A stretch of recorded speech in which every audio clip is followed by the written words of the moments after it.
Troglodyte alert. Hi, my name's Anthony Jones. I like to talk about politics and the culture war in the UK and America. If that's of interest to you, hit the like button, subscribe. Today I'm going to react to ShoeOnHead's most recent video, Downfall of the Democrats, the truth about the 2024 election. So let's get straight into the video.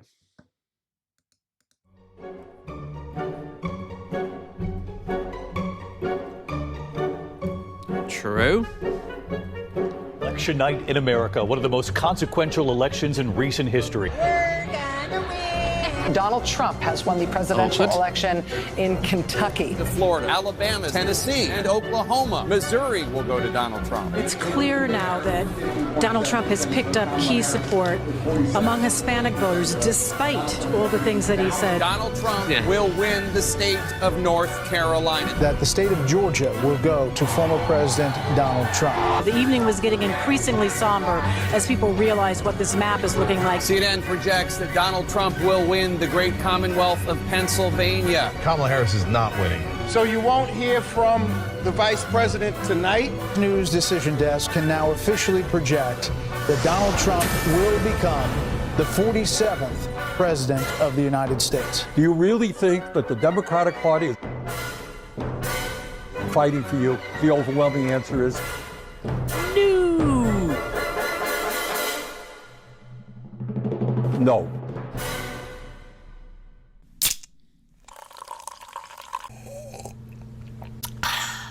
Well, what have we learned? Nothing, apparently. I regret to inform you, everything I predicted about the election in my last video came true, and more. Men did overwhelmingly turn out for Trump, especially young men. But I was wrong about one thing. Young men weren't the only ones who came out in droves for Trump. Nearly everyone did. The madman took everything, every swing state, Pennsylvania, Georgia, my home state, New York, was closer to flipping red than Florida was to flipping blue. Turns out Dick Cheney as Brat wasn't the best message to win over voters. Dems did so bad it really had me thinking, damn, did we steal that election? So what happened here? How did it go so wrong? Is it too late for the Democratic Party, or can they turn this around? Will the Democrats learn from this, or will they double down and get worse? In this video, I'm going to go through all the excuses and the copes the Democrats and the broader left are coming up with to avoid accountability. Read some silly tweets, watch some silly news clips, and even give the Democratic Party some advice on how to win 2028. Don't worry, Republicans watching this. They won't listen. Maybe in 2050, under the barren Trump monarchy, someone might come to their senses, but not anytime soon. If you only watched or read most mainstream liberal news, it really seemed like Kamala had this in the bag, which is why you should try to get your news from a variety of different sources. Oh, that reminds me. Before we dive into this election dissection, let's give a quick shout out to today's sponsor. So let's get back to this election dissection, shall we? There's no point in saying good morning, because it certainly is not one. From blaming the American people to blaming Joe Rogan, the Democrats and the media are having a hard time coping with their loss, and I don't blame them. It was a pretty big loss. Yeah, Trump objectively is the representative of the working class. Traditionally, it was Latinos, blacks. People would vote for Democrats. Now, it's highly educated people who vote for Democrats, and actually working class people who traditionally would vote Democrat have voted for Donald Trump. This is a massive change in the demographics, and people want something different. They don't want the same old. And that's what Kamala Harris represented. And this is essentially why she failed to appeal to voters. Embarrassing, quite frankly. Donald Trump overperformed in nearly every state, with basically every demographic, and the entire country seems to be shifting more red. Everyone was so sure dangerous, devious, dastardly Donald would never make his way back into the White House to steal democracy. And he did it. With democracy. Anyway, I got a lot of comments on... I think it's not black and white. I think America has a right-wing media ecosphere that's been bought out. Like, for example, like figures like Joe Rogan, Fox News. Democracy has been bought in America. It really has. The idea that influence is like objective and everyone's informed and it's a level playing field for both sides It's simply not true. So to say democracy implies the voters were informed, they knew what they were voting for, they weren't lied to, they weren't sold misinformation. People are massively misinformed on Donald Trump. They were lied to. They don't believe a lot of the accusations against him. I don't think they get a full vision of who the man is, in a way. They see clips of him being funny and they go, that guy's entertaining. So it's more complex. And it is actually very complex, this whole situation. There's so many factors to it that it's almost too complicated to break down in a way. And yeah, but it always comes back to the failure to offer an alternative. On my last video from new fags, like, wait, you're left-wing and you hate the Democrats? Yeah, man, that's a pretty common thing. If you were shocked that I'm left-wing, maybe that's a sign you need to take a step back and evaluate some of the preconceived stereotypes you have of people. Not all of us are crazy blue-haired socialists, no. Some of us are crazy brown-haired socialists. But for those of you who are new here, hello, I am ShoeOnHead. If you ask the right wing, I am Stalin. If you ask the left wing, I am Hitler. Fiscally far left, culturally centrist, socially retarded. But if you really must put me in a box, it's not that hard to pin me down. I'm a populist. Think Huey Long if he was a 5'3" Italian New Yorker woman who still did her hair and makeup like it was 2008. Put a pin in that Huey Long name, by the way. He's gonna come up later. I grew up in the 90s and the 2000s. My political awakening was jibjab.com. The first time I voted for Obama. I was ready for that hope and change. Instead, we got the crushing of Occupy Wall Street and more drone strikes. And from there, it only got worse.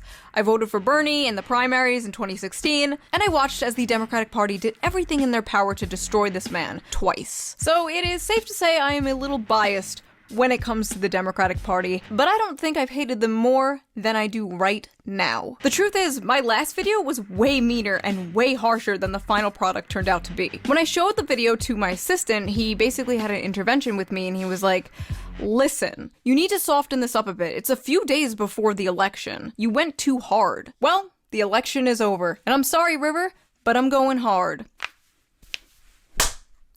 You idiots. You morons. You imbeciles. Kamala Harris? Really? That's who you threw up there? The one who dropped out before Iowa? The one who got blown the f*** out by Tulsi Gabbard? Why didn't you hold a primary? Aren't you the f***ing saviors of democracy? Where the f*** was the That is historically going to be the most insane revelation. Biden actually knew. They had polls that Trump was leading, he was going to win. And Biden decided to continue on. And then it turns out his health conditions, he was basically forced out. And then Kamala came in. That was potentially the biggest mistake. Apparently, for the last couple of years, there has been quite a small amount of people around Biden because they didn't want to see how much his health was deteriorating. And in retrospect, wow, the fact that this happened is the biggest mistake. Obviously, Kamala's messaging and was always going to fail, but that fact alone, the fact she wasn't vetted, there wasn't a primary, it could have been someone else. It could have been Pete Buttigieg, Josh Shapiro, who could have actually been running and potentially had the chance of winning, but maybe not still. We'll never know, I guess. Democracy! Oh, big congratulations to Tim Walz on being the first white male DEI hire. It didn't f***ing work. The DNC completely neutered that f***ing guy, reduced him to this weird token white man. Hello, fellow men, I too play football. But hey, men weren't the only demographic you completely dropped the ball with. Trump made incredible gains with women, too. Oh, and all those never-Trumpers you tried to court, the people who like the old respectable GOP? You know, the old respectable GOP that led us into a pointless war that cost us trillions of dollars and millions of lives, but we're at least nice on Twitter. That GOP? Yeah, they didn't come out and vote for your ass either. So you got Liz Cheney to tag along for what? For f***ing what? You raised $1 billion and ended up $20 million in debt? Where the hell did all that money go? Maybe you should have blown it all on celebrity appearances that did nothing. Or maybe it was spending 6 figures on a single-use set for the Call Her Daddy podcast that didn't even hit 1 million views. I want to see a full audit of this campaign? Because I wouldn't be surprised if this was all like a big money laundering scheme, because honestly, that makes more sense than this being a legitimate presidential campaign. Then, they had the audacity to beg their supporters for money after she lost. How about you? How about every DNC consultant should have this map sewn onto the inside of their eyelids? May they never have a peaceful wink of sleep for the rest of their miserable lives. So that is how I feel about the whole situation. But what do Democrats and the media think? What do they think the Harris campaign did wrong? Why do they think Kamala lost? I think Harris ran a really good campaign. If there's one person I do not blame for this loss, it is Vice President Harris. In a way, that's true, because it's the underlining value that was at fault here. Like, Kamala didn't necessarily run a bad campaign. It's the fact that she was not offering an alternative.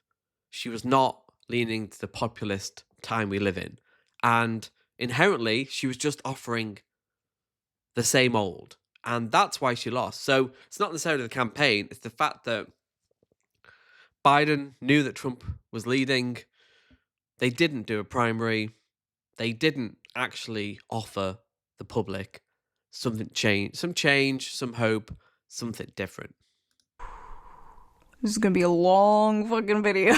The media this morning saying Dems need to have a reckoning. No, we don't. We can't be blamed because we expected Americans to be who they always claim they are.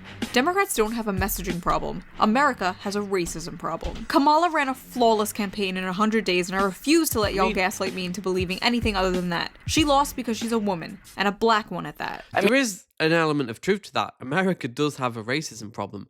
Donald Trump is racist, but I don't think it's the whole story. Obviously, there's an element of misogyny there. She's a black woman. But ironically, she didn't actually talk about being a black woman. So she consciously didn't draw attention to it. But is it the whole story? No. But I think it's an element of it. So we can't just say, oh, it's, obviously the Democrats failed to appeal to people. But also, Donald Trump did lie, manipulate. He's a cult leader. He is very good at doing what he's doing. So he won a landslide.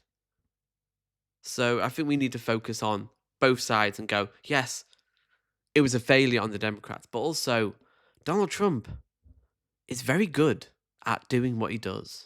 I mean, this really was an historic, flawlessly run campaign. Listen, I'm no political analyst, but losing seems like a pretty big flaw. Truly, don't overthink it. It's because she's a woman, she's a black woman. Don't overthink it. In fact, don't think about it at all. And Kamala Harris lived up to our dreams. Don't let anyone tell you otherwise.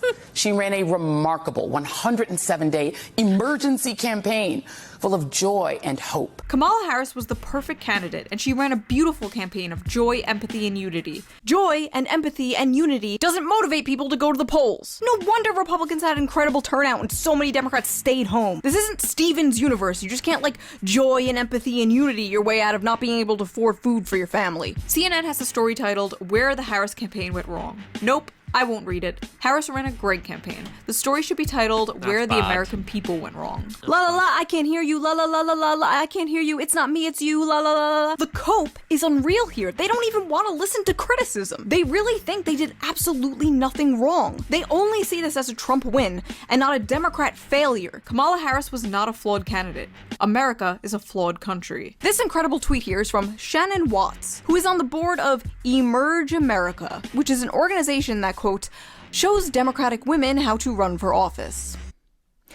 Yeah, we're never getting a female president. Joe Biden's been a phenomenal president. He's lived up to so many of the promises he's made. There's one promise left that he could fulfill, being a transitional figure. He could resign the presidency in the next 30 days, make Kamala Harris the president of the United States. Whoa. It would absolve her. Wow. What the is this Make-A-Wish president shit? Like she's a little kid who wants to play pretend. Oh, just let her for a few days. What? Please tell me we are not gonna get the first female president out of pity. Well done, America. You failed them both. The people cannot let politicians down. That's not how this works. As a politician, you are not owed anyone's vote. You have to earn it, and evidently she didn't earn it. We already went through this in 2016. Donald Trump beat both female candidates.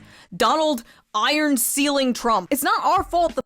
Even Hillary Clinton did better than Kamala Harris. That's how bad it was. Female candidates you're putting up are dog shit. Give us some good female candidates and maybe people will vote for them. At this rate, the first female president is going to be a Republican. Mark my words, it's bound to happen. And if it doesn't happen, this was a joke. One of the groups that showed up overwhelmingly for Trump was Latinos. One of the major stories of the results is the significant surge in support for Trump among Latino voters. Trump nearly erased the Democratic advantage in this group, narrowing the gap from 33 points to just 8. Democrats gonna build the wall 50 times higher after that one. We have to have a very, very uncomfortable conversation about Latino voters in this country. Me watching him deport the Latinos and the Arab Americans after they voted for him. And Cinco de Mayo. To all you Latinos that voted for Trump, I hope he mass deports you and your entire family. Whether you were here legally or not, you gotta go. I know for a fact that most Latinos for Trump have undocumented family members. So if you know of a Latino who voted for Trump, I urge you to call this number and report said family members. Donald Trump's strongest soldiers. Spiteful liberals. A district that... But again, I think we're allowed some spite. They knew what they were voting for. Donald Trump said explicitly he wants to deport 20 million illegal immigrants.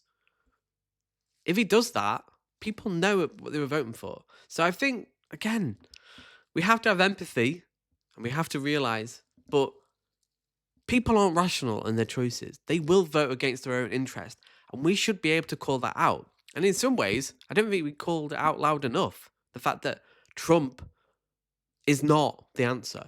Again, you have to offer an alternative, which they didn't do, but they should have gone so much harder in on Trump. And that's one of the big mistakes. They did not show who he is. People don't know or don't believe the accusations against him. They think there's a lawfare campaign against him. He's the most persecuted politician. People don't know who he is. And that's a failure of messaging from the Democrats. That's 97% Latino, went 75 percentage points for Donald Trump. Why? Misogyny. It's on the border. It's the border misogyny. crisis is on their doorstep. So and they were begging people to care about it for years. We need to take some less. That's what that was. Another demographic for people that overwhelmingly showed up to vote against Kamala were Muslims. In a Michigan-specific poll of 502 registered Muslim voters, Stein got 59% support, followed by Trump at 22%, and Harris with a tiny 14% of the vote. The results show significant backlash to the Biden administration's handling of Israel's brutal war in Gaza, which has killed at least 43,508 Palestinians, including more than 16,765 children, as well as how the Harris campaign chose to tackle the issue. So how exactly did they tackle that issue? Why, sending that old pervert freak Bill Clinton up to Michigan to talk down to Muslims about Palestine. I understand This why is bad. young Palestinian and Arab Americans in Michigan think too many people have died. I get that. But Muslims really... This is not the biggest, but again, it's one of the many problems with the campaign, the reaction to Gaza. Biden has been an ardent Zionist for decades. What was Kamala Harris saying? She didn't say anything. She didn't even let a Palestinian talk at the DNC convention. So this is, again, a failure of liberalism, a failure of the center ground, the status quo. They can't question the status quo alliance between America and Israel. And again, it is a fairly, maybe not a big portion, but it's cumulative of why Kamala Harris lost. Said, we hate you more than the guy that talked about a Muslim ban. Just a side note, look at this fucking guy. It's like he hasn't had his daily dose of adrenochrome in a week. Someone get this man a fresh child stat. Muslims, Latinos, who else are we gonna blame? Ah yes, women. Yes, Trump improved with young men, but he drew in young women too. Wow, look at that.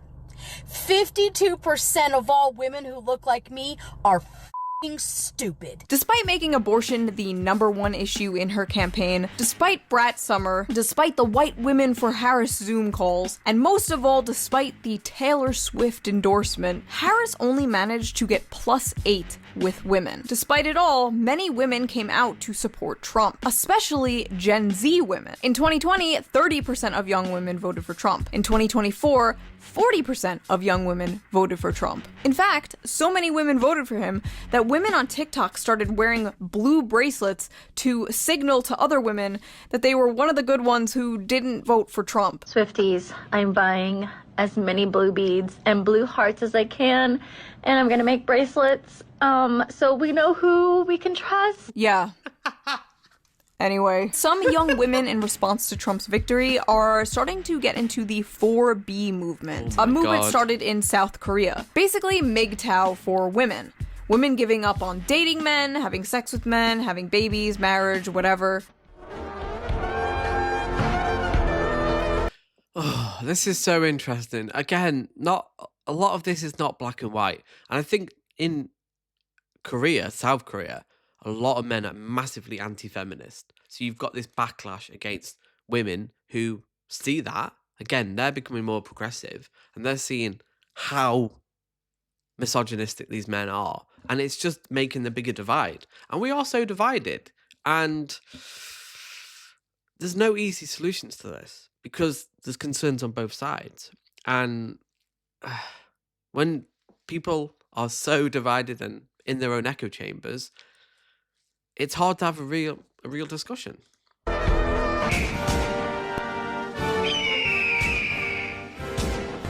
are taking coochie off the table indefinitely.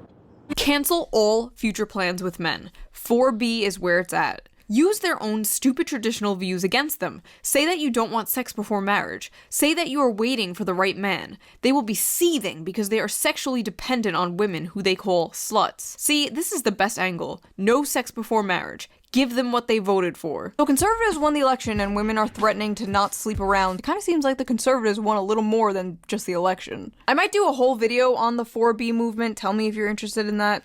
I don't know. Anyway, young men did come out and support Trump, and apparently for the reasons I and many others predicted. We asked young men why they voted for Donald Trump. Here's what they said. Nick Sumners, a 21-year-old cosmetic car repairman from Virginia, says he is pro-choice, but when he voted in the 2024 presidential election, he did so for Donald Trump. Despite his personal beliefs, he says that Trump talks about the American people in a way that resonates with him, without, in his opinion, faulting him for his gender and sexual orientation. I'm a straight white man, and I feel like we take the blame for a lot of things. Of course there are bad guys, he adds, insisting that he's not one of them just because he voted for Trump, but what appealed to him about Donald Trump was that his campaign was not coming after us. He was highlighting the American people, which we are. It doesn't matter what color you are, what you may identify as. Since I wasn't excluded, I resonated with it. When you tell a young white guy, hey, you're an oppressor, and because you're white, you have privileges that your black and Hispanic peers didn't have, and you're inherently at fault, or you're guilty for that, which is what a lot of the left wings or Democrats are saying. We're not racist, we're not misogynistic, we're just normal people, and we are friends with everyone. We're tired of hearing a lot of this BS from a lot on the far left. I feel like there's this cultural frustration that young men have that they're not allowed to be young men. I hope the male loneliness epidemic eats you MAGA scum alive. I hope you feel a hole in your soul and feel unloved until your dying day. I hope you rot in your deathbed, wondering why women looked at you like you had rabies your whole life as your eyes closed for the last time. Unfortunately, the all men suck branding just isn't good for getting men to ally with you. Oh no, it can't be! Is that the consequences of my own actions? Yes, the reasonable and rational men know you aren't talking about them, but maybe it's time to realize that most men aren't reasonable and rational. How do you speak to young men when they're literally Nazis? Why are Gen Z males the f***ing Hitler youth? How do we get young men to get on board with the young men eat shit and die movement? Hear me out. Maybe not calling them Hitler Youth? After the election, a YouTuber I am subscribed to uploaded a video called How the Right is Winning Young Men, and I was excited to see his take. But then it comes time to talk about men's issues, and this is how he did it. But this is the part where I want to enter the male loneliness epidemic. I know. We're all tired of hearing. The entire idea of the male loneliness epidemic is it's this idea that really centers men and men's feelings. The premise is of quite a flawed premise to begin with. I agree. I also, I have such mixed feelings about this. I do. Unpopular though it is on the left to like give grace to the male loneliness epidemic. I have mixed feelings about it. I'm picking my words carefully so the leftists don't murder me. Like, don't rake me over the coals for this. But I think that I understand as much as I can understand a heterosexual man. Yeah, I think we found the answer to the video title. I have to pick my words carefully so my own movement doesn't attack me for caring about men's issues. Yeah, it's difficult for men to talk about men's issues because it has been ceded to the right. But we just need to tackle it like any other issue. Look at it in a sociological way. Listen to what the problems are. Try and understand the often socioeconomic, broader issue men face. And also not essentialize. Again, there's a reactionary tendency on the left to essentialize men as a certain thing. That should not be the case on the left. We should be looking at broader and also questioning when people fall into those essentialist categorizations. But again, there are a lot of men out there who have horrible views. But that's not inevitable, and we should be challenging those views. And also, often it is hard to listen to someone when they won't hear you out. So if someone on the far right just won't even listen to someone on the left about their opinion, it works both ways. And that's the problem. You got to listen to each other. And we're so divided. And it's only going to get worse before it gets better. And obviously the left are at fault to this, but so are the right. And when both people can't even listen to each other and take seriously both sides, you can't really have a conversation. You see the issue? If you can't talk about this without having to walk on eggshells in fear of your own allies ripping your head off, maybe that is part of the reason men are moving right. Also, I feel like this is really important to say. I don't think all these men are moving right. I think just a lot of them hate the Democratic Party and feel alienated from the left. So what was the overwhelming takeaway from the Democrats? That's hard to say. It's hard to quantify that because there will be men who will be shifting to the right because of the messaging they're exposed to. People are susceptible to holding beliefs that they're told to have. We all are. So the idea that people aren't, no, they will buy into it because it's a buying into an ideology. Like MAGA, you're kind of buying in often into the whole package. And that's where we are so divided, where people will be quite hard left and quite hard right. And that's the real challenge, to question why people believe what they do. And often it is a reaction to the other. Democrats and the left to actually start listening to men? No, of course not. Instead, their solution once again seems to be we need a liberal Joe Rogan. We need a liberal Joe Rogan, ASAP. We need a left-wing Rogan. Democrats are gonna keep losing until they have their own Joe Rogan, their own Elon Musk, until they create their own alternative to Fox News. People saying Harris should have done Joe Rogan. That is true. There is an element of truth to that. You need messaging. You need to expose your ideas. I mean, who is there on the left? Yes, you have Hassan Piker, who's the biggest Twitch streamer, biggest leftist, but how do you get your message out there? If you've got the richest man on the planet, you've got Joe Rogan, the biggest podcast in America, on your side, messaging is important. You have to get your message across. So I don't agree with Shue here that we need an ecosphere. It's not the whole story, but we need, because again, there's no money on the left. There's not funding for podcasts on the left. There is for the right. There's plenty of money there. Plenty of money. So I'm not sure I agree. Rogan are missing the point. That wouldn't have helped her. Liberals need to build their own Joe Rogan. Oh my god, we need a liberal Joe Rogan. You had a liberal Joe Rogan. His name was Joe Rogan. But he was too edgy, too problematic, said too many no-no words, talked to too many no-no people about no-no topics, and in No, Joe Rogan doesn't believe in anything. That's the problem. He just goes where the money is. Like, he's such a kind of chameleon. He will just kind of agree with whoever he's interviewing. Again, people like that, they don't believe anything. They'll just kind of mold to the room. And yeah, he just went where the money is. That's where people are now. That's the grift sphere. That's what we're dealing with here, is that no one believes anything. They'll just have views for money. And how do you deal with that when there's no money on the left, where people actually have principles? That's one of the big problems we face here, and the big problems for the left and the Democrats. 2020, when Bernie Sanders went on his podcast and Joe endorsed him, the Democrat journalist class freaked the out and smeared him for weeks. The left can't have a Joe Rogan because everything that makes Joe Rogan is not allowed on the left. Kamala Harris ditched Joe Rogan podcast interview over progressive backlash fears. So Joe Rogan was too problematic, but Liz Cheney was fine? Listen, you don't need a leftist Joe Rogan or liberal Joe Rogan. You just need leftists and liberals to go on Joe Rogan. And that means not giving a shit about being canceled by your own movement. Yeah, that's true too. Yeah, but we can have both. We can have a bigger leftist influencer sphere and also have those people go on Joe Rogan, and then also have people on the right come on the leftist Joe Rogan. It's not a zero-sum game. But again, she's kind of seeing it the other way around, like, oh, it's all on the liberals.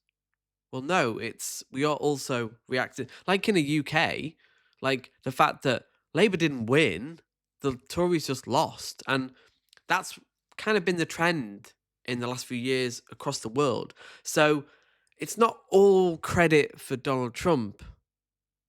It's kind of... that's how the tendency has been going. So, yeah, it's more complicated.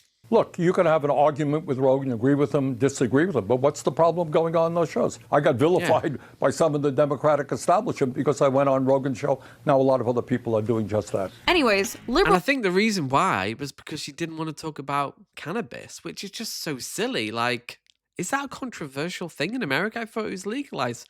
See, that is the problem. She, again, even if she did go on it, she still wouldn't have won. But why wouldn't you? Liberals should start doing podcasts and TikToks and whatever aimed at setting the youth straight. Ah yes, there's nothing the youth enjoy more than being set straight. We don't have the equivalent of Joe Rogan and Jordan Peterson to move that man in a feminist direction. By the way, we should educate men that it's actually really great to live with a strong woman who makes money. It's actually easier. Life is easier. We're going to be under Republican rule for the next 100 years, aren't we? Trump's win leaves Democrats asking, where are our bro whisperers? We have to make entertaining, engaging content that men want to watch and care about.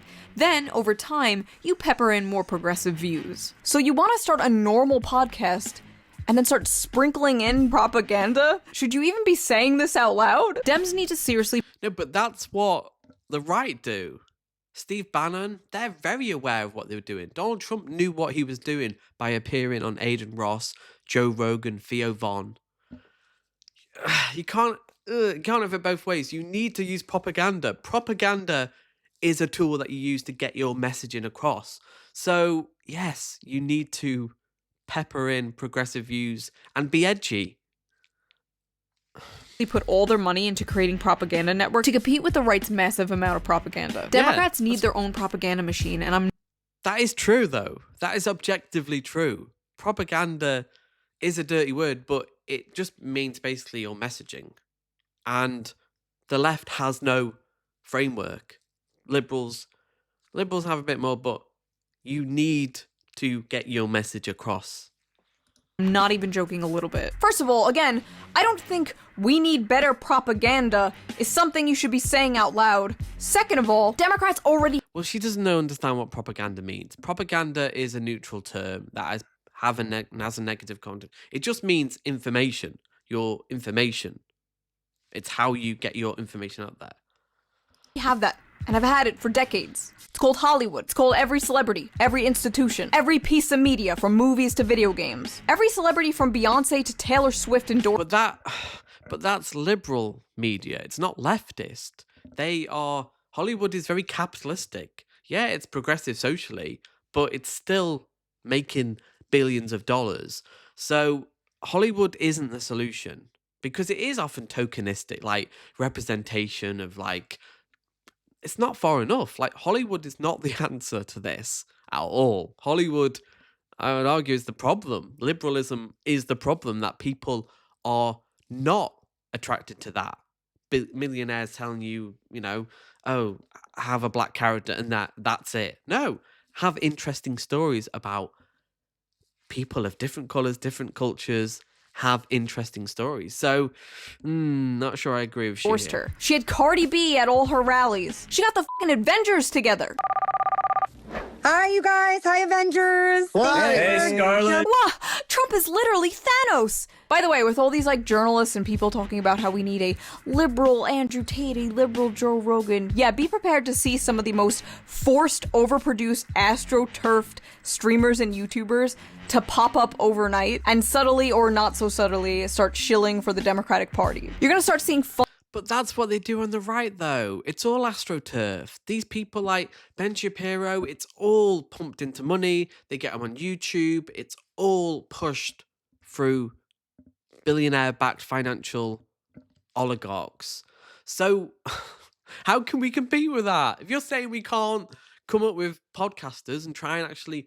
because it's an information war, essentially. Like, in a post-truth era, how do you get your message across when people are fed a constant buzz of lies, misinformation, half-truths? You have to meet that. So, yeah, okay, be authentic, but you need to we need to learn from them. That's the point, surely. We need to learn how they won and go, right, let's do that. Let's have a message, a populist message. Let's get people on podcasts. Let's astroturf the shit out of this. Spend that $1 billion on actually podcasters, influencers, people on the left. Give Hassan Piker 20 million and get him. There's people out there. Funded DNC plants all over YouTube, Twitch, TikTok, because they really do think the answer to all of this is more podcasts. All the funding in the world won't buy you an audience. You could have $1 million set and the best sound and video equipment ever, but it will not buy you a large and dedicated audience. I've been using a Mac laptop webcam and a shitty snowball mic for over 10 years, and you idiots keep coming back for some reason. And listen, it's 2024. Y'all have a camera and a microphone. Be the liberal Joe Rogan you want to see in the world. But the thing is, if people can hear your opinions when they turn on the TV, they're not gonna watch your shit. People tune into alt media to hear alt opinions. Even the most popular leftist streamers, like Hassan, for example, spend a lot of time criticizing the Democratic Party. Yeah. So it's gonna be hard to build some kind of like Democrat shill Joe Rogan. But I can't wait to see you try. After the election, one of the only politicians I've seen who is actively trying to understand why people voted the way that they did is AOC. When I met her, I whispered into her ear, "Take the pronouns out of your bio." And she did. My influence. Anyway, after the election, AOC found out that a ton of people voted for her down ballot, but also voted for Trump for president on the same ticket. Curious, she took to her Instagram to ask people why they did that. And these were some of their answers. I feel like Trump and you are both real. It's real simple. Trump and you care for the working class. But also you signified change. Trump signified change. I've said lately, Trump sounds more like you. Loved ones say you're both straightforward in challenging corruption and broken government. Because it's different than what has been the last 4 years. Something had to go. I feel that you both are outsiders compared to the rest of DC and less establishment. Voted Trump, but I like you and Bernie. I don't trust either party establishment politicians. The replies, of course, were full of people like, these idiots, these morons, these fools. Most depressing shit I've ever seen. These people sound dumb as hell. Such staggering ignorance and stupidity. The median voter. I hate the median voter. I want to destroy the median voter. Why is the median voter this stupid? I hate the median voter. How could this be real? Americans really are the dumbest gentlemen on earth. This is giving me a headache. I don't understand the median voter. Listen, it's really not that hard to understand. It's populism, honey. It's why when I went to January 6th and told a bunch of boomers... Yeah, but the median voter is stupid. Objectively, they are not fed right information, often misinformation, and yeah, we have to recognize that. But she was right, yeah, we need a populist alternative. Simple stories, narratives, like Bernie Sanders gave us. I was a Bernie supporter, a ton of them reacted like this. I think he's one of the few honest people I think he's honest. He beat Hillary Clinton, and he would have beat Joe Biden, too. People hate empty suits that sound like they're constantly reading from a script. They want someone who tells it like it is. Someone who fights for the everyman, or at least sounds like they do. How are you feeling about Trump's upcoming presidency, Trump 2? I voted for him. Oh, you like AOC? Yeah. Did you vote for her? Yeah. Remember one thing about why people voted for Trump. They want change. The average American voter despises the establishment and will vote for anyone who promises to destroy it. But Trump is the establishment. This is the astonishing thing, the cognitive dissonance. Yeah, destroy the establishment, but he is a billionaire. This is why, for a lot of people, it's hard to get through, because it's we live in an alternate world. Like, the mirror world does exist, where facts, reality don't really matter anymore.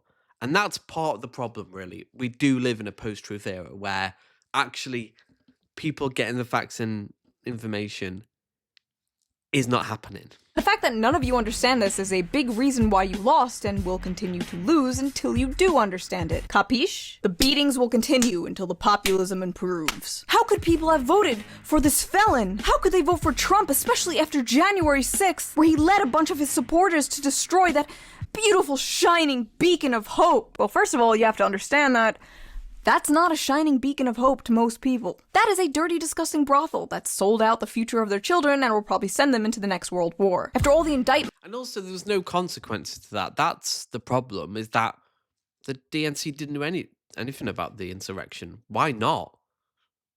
Why was he able to run? There should have been consequences. They were weak in their response to that, an insurrection on the White House. So I agree with Shue here, but also the Democrats just need to be stronger and actually have principles, have a backbone. The mugshots, the committees, the documentaries. People clearly don't care about January 6th. And that might scare some people, but the truth is, a politician that promises safety and affordable food can do 100 January 6s. It's kind of like FDR said. Democracy has disappeared in several other great nations, not because the people of those nations dislike democracy, but because they had grown tired of unemployment and insecurity, of seeing their children hungry while they sat helpless in the face of government confusion and government weakness through lack of leadership. Finally, in desperation, they chose to sacrifice liberty in hope of getting something to eat. Speaking of FDR, let's talk a little bit about the guy that FDR stole a bunch of his ideas from, shall we? Someone who the modern Democratic Party should probably try and learn from. That's right, I finally found an excuse to talk about my favorite politician. The man, the myth, the legend, the kingfish himself, Huey Long. Huey Long was the 40th governor of Louisiana from 1928 to 1932. He was a populist member of the Democratic Party and rose to national prominence during the Great Depression. He took on big oil and Wall Street and drastically helped lift Louisiana out of poverty. Long had many supporters and haters, and to this day is celebrated as a populist champion of the people, and at the same time, denounced as a fascist demagogue. To give you a better idea of who Huey was, here are some quotes from the man himself. Corrupted by wealth and power, your government is like a restaurant with only one dish. They've got a set of Republican waiters on one side and a set of Democratic waiters on the other. But no matter which set of waiters brings you the dish, the legislative grub is all prepared in the same Wall Street kitchen. The only difference I ever found between the Democratic leadership and the Republican leadership is that one of them is skinning you from the ankle up and the other from the ear down. But Huey Long wasn't some enlightened centrist, no. The man firmly had a side, and that side was the people. I'm for the poor man. All poor men. Black and white. They all gotta have a chance. They gotta have a home, a job, a decent education for their children. Every man a king. That's my slogan. When asked if he cared about the bad press he got, Huey replied, "All I care about is what the boys at the forks of the creek think of me." And when Big Oil threatened to leave Louisiana, he said, "If they gotta leave, they can go to hell and stay there." They don't make politicians like this anymore.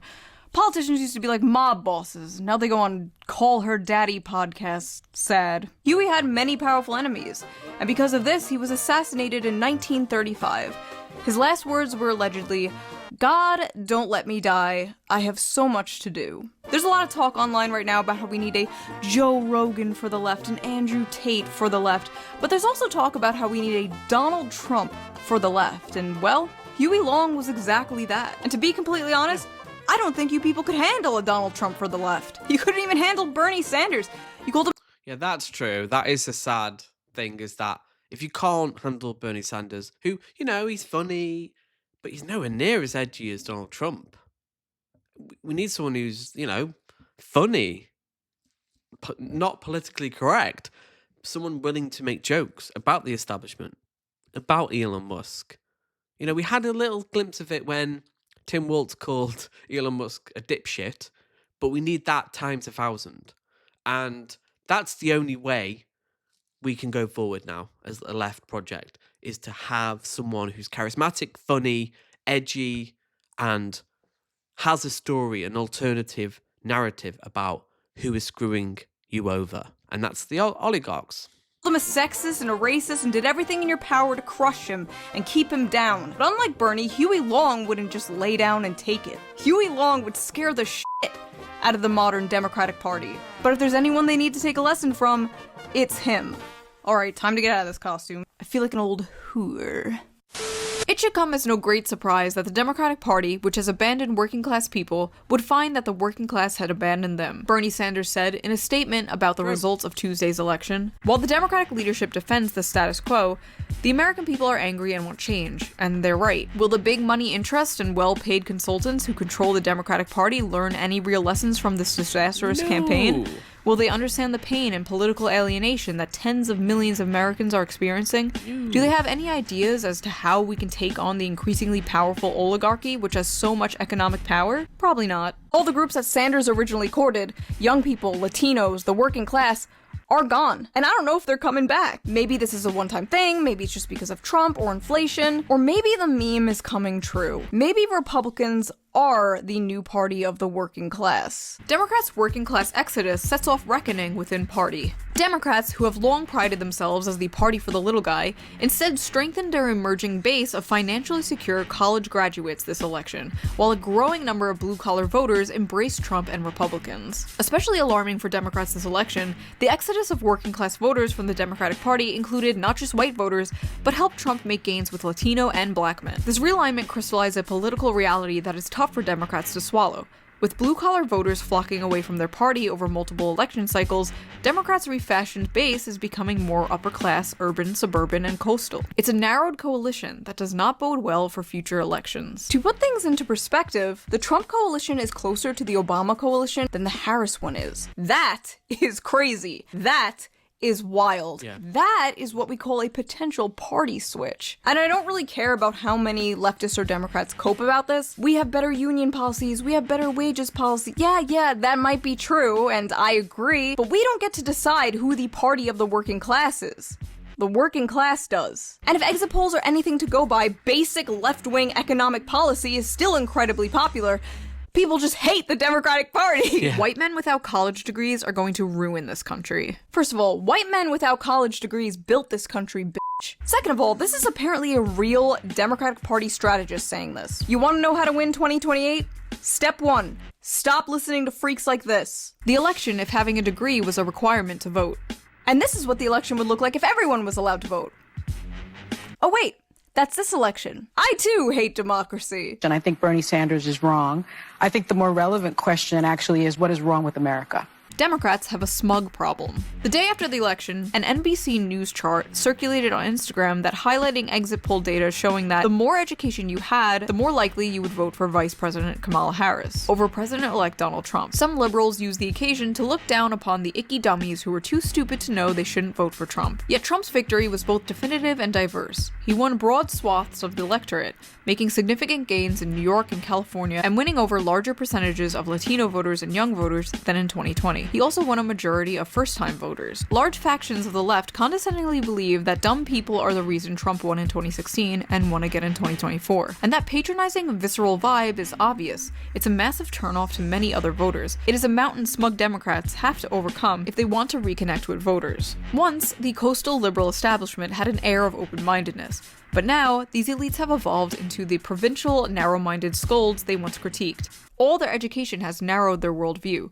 Their credentialism has built themselves a bubble in which to hide from reality. The contempt many liberals and some leftists have for the working class has never been more on display than it is right now. Even coming I don't think it's the working class, I think it's the demagogues who we have the contempt for, who are lying to them, manipulating them, and selling them falsehoods. So I think it's, I think you can blame the voters for buying into it. But again, we've got to take a broader look and look at the sociological view. There's a reason why people are turning to Trump, and it is because of capitalism and the failures of capitalism. So again, we need to take a broader look, and it's not black and white. I think we should be able to ridicule and mock people who vote for Trump, but also have empathy for them in some ways being victims of a cult and victims of material conditions. You don't always have to, it doesn't, again, I think ShoeOnHead's being kind of black and white here, that we just have to just accept that immigrants are the problem and go, yes, you're right, immigrants are the problem. No, you have to ask the questions. Why do you think immigrants are the problem? Maybe it's billionaires. Maybe it's people like Trump, Elon Musk, Jeffrey Bezos. We have to be more brutal and more understanding. It's both. Donald Trump is brutal. He doesn't care. We need both empathy and to really fight back and be brutal in our messaging. So it's not either or. We can do both. Make people stigmatize voting for Trump and then have understanding of their real concerns and offer a genuine alternative. From some leftist YouTubers I watch that I know better and spend a lot of their time trying to bring people to the left. Your college degree does not make you any smarter than a working class person without a college degree. And more importantly, don't talk down to a vast majority of the population, because despite how badly you want to believe it, they are not stupid. They are the people who grow your food, build your houses, pave your roads, fix the plumbing in your luxury apartments. And guess what? There are more of them than they are of you. So maybe you people should start listening to them instead of wagging your finger in their faces as if disagreeing with you is some moral failing, because it's not. These people aren't all racists and Nazis or whatever. They are normal people. They are the proletariat. They're who you should be fighting for. And they don't believe you are fighting for them. More importantly, there is a difference between being educated and being smart. IQ isn't just about how many books you've read or how many words you know. A lot of it is about pattern recognition, and boy did I recognize some patterns here. Maybe you guys should have listened to the bimbo with populist brain rot, because she seemed to be right about a lot of this. If the Democratic Party wants to win another election, they need to start understanding the importance of populism. Drop the divisive identity politics and focus on the bread and butter issues, or you are doomed. Become the party of Huey Long again, or you are doomed. But you know what? Maybe you're not doomed. Because if Trump fails to deliver on his promises, or we get like George Bush 3, it's totally possible that the populism vacuum will be open again. Will the Democrats take advantage of this and actually put up a good candidate? No. They're gonna put up like Pete Buttigieg or Gavin Newsom, and the populism vacuum will be filled by people like my Twitter mutual and soon to be Vice President of the United States, JD Vance. That is still so weird. What do I do with this power? Hey, JD, best buddy, I have an idea. It's called Patriot Care, and it's healthcare, but our tax dollars go to it instead of bombs. Doesn't that sound cool? If you can't beat 'em, join 'em. The fact is, this election was a complete rejection of the liberal ideology. Or it was just because of inflation and people want to afford eggs again. Yeah, it was probably that. It just kind of sucks to see the party you voted for your whole life, the party you grew up with, just get worse and worse over time. After this, the Democrats are gonna move right in the dumbest ways. They're gonna become like the new neocons, but gay. And I have no idea how a second Trump term is gonna go. I hope it goes well. I don't know. Congrats to RFK, I guess. I'll see you guys in the Adderall labor camps, otherwise known as the concentration camps. Get it? Okay. Anyway, so that is enough of my yapping. Now I want to hear you yap. Why do you think Trump won? And what could the Democrats do to win 2028? Anyway, if you liked this video, please consider subscribing. Also, if you can, donate to me on Patreon, or you could do a little tip with the little tip jar down below somewhere. It helps the channel a lot, and I appreciate it so much. And I will see you very soon with a new video that is very, very different than this one. Some of you might like it. I know a certain community will. But that is it for now, so bye! So, yeah, I think that's how the Democrats may react. They may go further to the right. And that's what a lot of people said, like, oh, they were talking about trans issues too much. They didn't talk about trans issues. Kamala Harris mostly spoke about abortion, first-time buyers, $1,500, whatever it was, they weren't talking about the culture wars, trans issues. So that's my biggest fear. They're going to go to the right. They're going to, again, immigration, tax cuts for the wealthy, and they're not going to learn their lesson. Because, again, the reason Donald Trump won was in the same way, I think, Labour won, in a way, in the UK. That people are just sick of the status quo. They want something different. And I have hope in 4 years' time, when Trump doesn't raise people's living standards, people realize he's a part of the establishment, he's the same old, it will probably twist again, and maybe the Democrats have learned some lessons, maybe not. I doubt they will, but maybe they could get lucky again with Biden. Maybe have another pandemic. There's so many things out of control. And that's the assumption here, that people are rational, that historical contingencies can't play a part in what happens, and the fact that somehow Donald Trump knew what he was doing and that he, mobilized these people. No, people were just sick of the status quo. It's that simple. It's got nothing really, in a way, Donald Trump did win. I think it was just Kamala really just lost. And will they lose again next time? I don't know. So tell me what your thoughts are in the comments below. Hit the like button and subscribe if you enjoyed this video, if you got to the end. Many people, I assume, did not. But if you did, subscribe, and I'll see you in the next video.